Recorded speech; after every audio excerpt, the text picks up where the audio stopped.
Tudo bem, pessoal? Meu nome é Sérgio. Sejam bem-vindos ao meu canal, AP Aleatório. Trouxe esse conteúdo para vocês, espero que gostem, não esqueçam de curtir, compartilhar e de se inscreverem. Isso é muito importante, para que eu continue trazendo vídeos de ótima qualidade para vocês, ficarei super grato. Obrigado!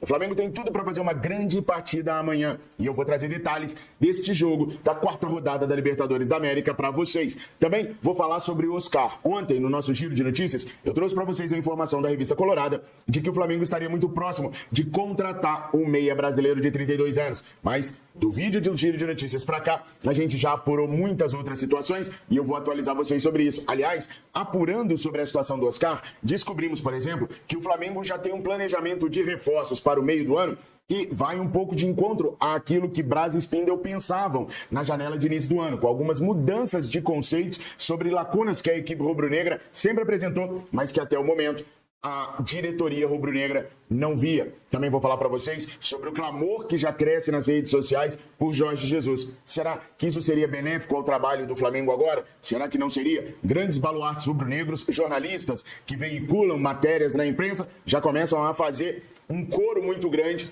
a respeito do retorno de Jorge Jesus, que falou na última sexta-feira que não sabe o seu próximo destino, porque o seu contrato termina agora no meio do ano. Também quero falar com vocês a respeito de André Franco, que o Flamengo tanto observou e que pode ser reforço no meio do ano. Então, fica aí até o final do vídeo para você não perder nenhuma informação sobre o Clube de Regatas do Flamengo. Agora, saca só, nação. Nós estamos concorrendo ao prêmio IBEST de melhor jornalista esportivo e hoje é o último dia para vocês votarem na gente e nos classificar à próxima etapa. Então, eu peço encarecidamente a todos os meus amigos rubro-negros e as minhas amigas rubro-negras para que votem, clicando no link que está na descrição desse vídeo, o máximo de vezes possível, para a gente poder se classificar em primeiro e passar a próxima etapa. Tô contando com vocês. Tô contando também com a sua inscrição aqui no Resenha Rubro-Negra, com aqueles 3 Cs maravilhosos, curtir, comentar e compartilhar. Dá essa moral pra nós. Eu sou o Fabrício Lopes e você está no canal Resenha Rubro-Negra. Nação, o Flamengo chegou ontem a Coquimbo, bela cidade, como vocês viram aí na abertura do nosso vídeo, lá do Chile. As imagens que estão na telinha foram gentilmente cedidas pelo meu querido Flazoeiro, da chegada do Flamengo ao hotel, onde amanhã o Flamengo vai enfrentar a equipe do Palestino pela quarta rodada da Libertadores da América na fase de grupos. É agora que o Flamengo começa a acelerar a sua busca às oitavas de final da competição. Com 9 pontos, o Bolívar lidera o grupo E e vai jogar contra o Milionários essa semana. Caso o Milionários faça a graça de vencer o Bolívar, o grupo pode ficar embolado e o Flamengo volta a ter chances de conquistar o primeiro lugar no grupo, desde que vença o Palestino fora de casa. Nos últimos 6 jogos do Palestino, o Palestino tem 4 vitórias, sendo 3 delas em casa, 1 derrota e 1 empate. O Palestino tem média de 2,2 gols por jogo dentro dos seus domínios. É uma equipe muito forte. É a segunda colocada no campeonato chileno. Vale lembrar que o Huachipato, que está caindo pelas tabelas no chinelão, ganhou do Grêmio lá na arena do Grêmio. Então o Flamengo não pode dar bobeira com a equipe do Palestino, porque é uma boa equipe, está aí só a 4 pontos do Universidade de Chile, que é o líder do campeonato chileno.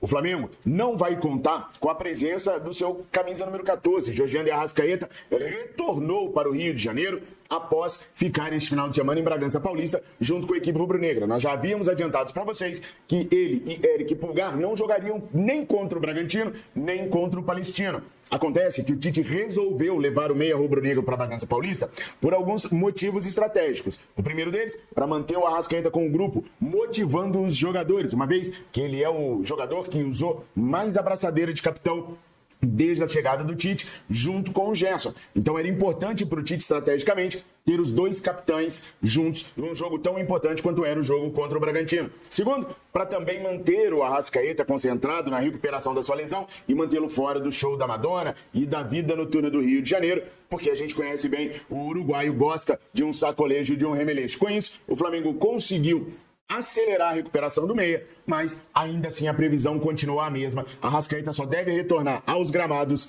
do meio para o final do mês de maio. E aí já vem a convocação no dia 3 de junho para a seleção uruguaia, deixando ele fora do Flamengo até o dia 11 do mês de junho e logo em seguidinha se apresentando à seleção do Uruguai para a disputa da Copa América. Esse é o itinerário do Arrascaeta, do Nicolás de la Cruz, do Eric Pulgar e de outros jogadores que são selecionáveis na equipe do Flamengo. Vale lembrar que o Campeonato Brasileiro não vai parar durante a Copa América. E nós vamos ficar sem esses jogadores por pelo menos 9 jogos. é ou não é um absurdo? Absurdo esse, inclusive, que foi tema de discussão do Marcos Braz e do Cacau Cota ontem nas redes sociais, mas que todo mundo sabia que aconteceria e nenhum dos dirigentes rubro-negros lutaram por isso. Aliás, o técnico Tite completou recentemente 7 meses à frente do Flamengo. E o jornalista Renato Maurício Prado veio para as redes sociais lembrar que com 7 meses o Jorge Jesus já havia sido campeão da Libertadores e do Campeonato Brasileiro quando esteve aqui. E ainda xinga aqueles que defendem a permanência do treinador de Tite Press, ou até mesmo de Flamimimi. Ele, que quer o retorno do Jorge Jesus a qualquer custo no meio do ano, já começa a fazer campanha para o treinador português retornar ao Brasil. Vocês acham que isso é uma boa para alertar os dirigentes rubro-negros e forçá-los a contratar Jorge Jesus? Ou vocês acham que isso mais atrapalha do que ajuda? Coloca aí nos comentários. Para mim, atrapalha. O trabalho do técnico Tite tem que ter durabilidade, tem que ter sequência, tem que ter mais oportunidade de se concretizar. Tite é um bom treinador, não é o melhor de todos, mas é um bom treinador. Assim como Abel Ferreira não era o melhor de todos, nunca jogou um futebol vistoso, mas com a sequência e a permanência à frente do Palmeiras, vem conseguindo realizar trabalhos que trouxeram títulos. Bom, pessoal, falando agora rapidamente sobre reforços, tá? O Flamengo finalmente abriu os olhos e percebeu que a lateral direita precisa ser reforçada e o Flamengo corre no mercado nesse momento à procura de laterais que possam suprir essa carência. Não só o Flamengo briga para procurar nomes que possam reforçar o setor, como também já começa a abrir conversas para negociar o lateral direito Wesley. Tanto o Flamengo procura clubes para emprestá-lo ou para vendê-lo, como já avisou o staff do jogador que pode procurar um novo destino para o atleta. O Flamengo se arrisca a ficar sem o atleta e sem reforço, uma vez que a gente tem visto que o Flamengo não vem sendo bem sucedido nas suas tentativas de contratações no mercado da bola.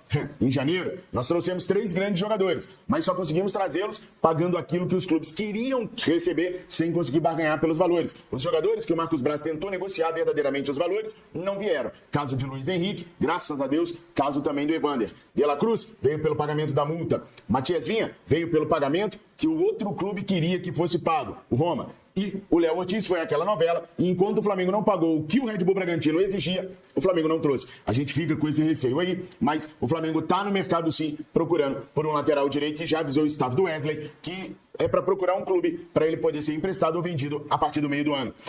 André Vilas-Boas já foi um personagem que nós, torcedores rubro-negros, queríamos para treinador do Mengão Queridão. Lembra dele? Pois é.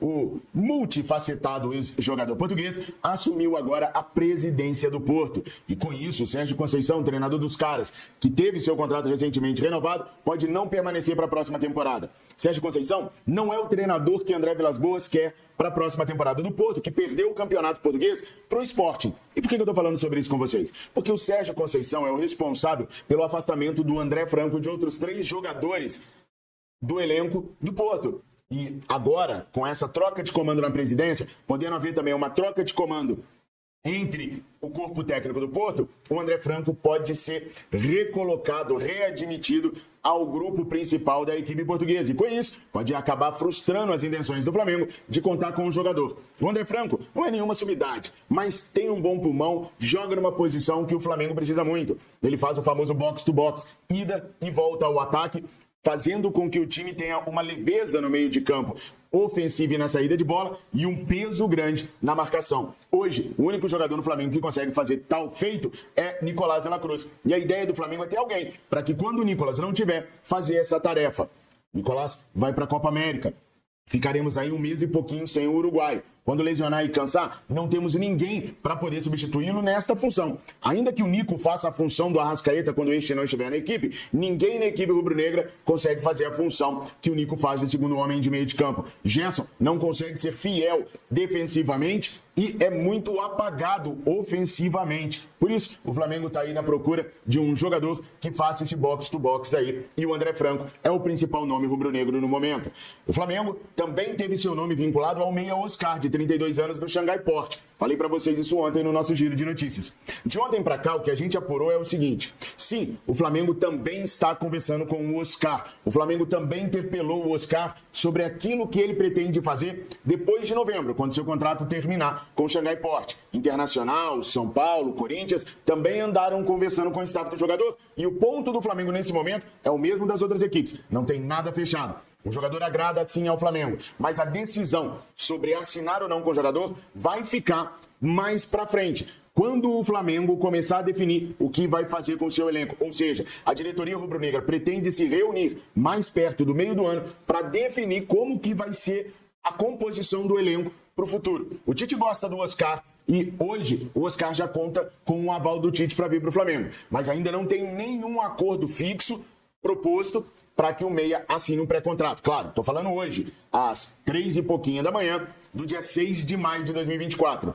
Daqui para frente, o Flamengo pode evoluir sim na contratação desse meia brasileiro tão querido pela nação rubro-negra. Seria a visão da diretoria rubro-negra o substituto ideal para as ausências de Jorginho Arrascaeta. Vocês concordam? O Oscar pode ser esse substituto do Arrascaeta? Pode ser o cara que pode cair pela direita e também dar uma força na ponta direita para o técnico Tite? Ou vocês preferiam outros jogadores? Brian Rodrigues, Thiago Almada, quem sabe até um Di Maria. Coloca aí nos comentários que eu quero muito saber a opinião de vocês. Nação, não se esqueça de curtir, de comentar, de compartilhar e de se inscrever aqui no nosso canal. Hoje nós teremos o Jornal VVP às 13h30. Como sempre, eu, Miriane e Matheus estaremos ao vivo com vocês, tá? Não esquece de votar no Prêmio Best de Jornalismo Esportivo. Tamo juntos. Tenham uma excelente semana. Fiquem com Deus. Eu amo vocês.